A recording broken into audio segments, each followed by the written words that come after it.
On vous retrouve à Pékin, Pierre-Philippe Berson. Inscrire sa pensée dans la charte du Parti communiste, qu'est-ce que ça veut dire exactement ?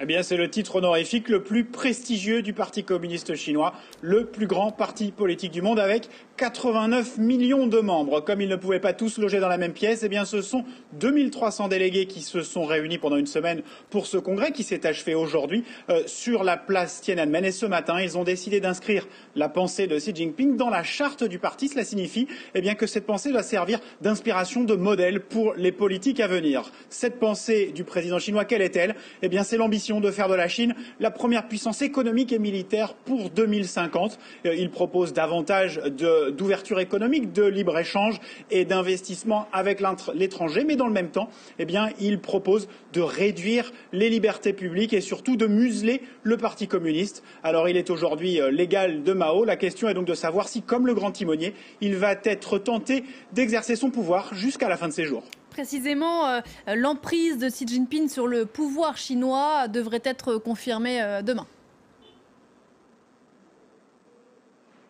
Oui, absolument. Demain, on devrait savoir la composition du comité permanent du bureau politique de ce parti communiste chinois. Il s'agit d'un comité de 7 membres, les 7 personnages les plus puissants du pays. Il y a là donc Xi Jinping lui-même, mais également son Premier ministre Li Keqiang. Tous les deux devraient vraisemblablement être reconduits pour un nouveau mandat de 5 ans. Reste donc à connaître l'identité des 5 autres membres. Et là, le suspense règne. On ne connaît rien ni de leur identité, ni de leur appartenance politique. On sait qu'ils sont membres du parti communiste, mais à quelle faction appartiennent-ils? C'est tout l'enjeu de la nomination de demain. Et si Xi Jinping parvient à nommer des hommes de sa propre faction, des hommes de confiance, il disposera alors des pleins pouvoirs sur le Parti communiste. Pierre-Philippe Berson à Pékin. Merci beaucoup Pierre-Philippe.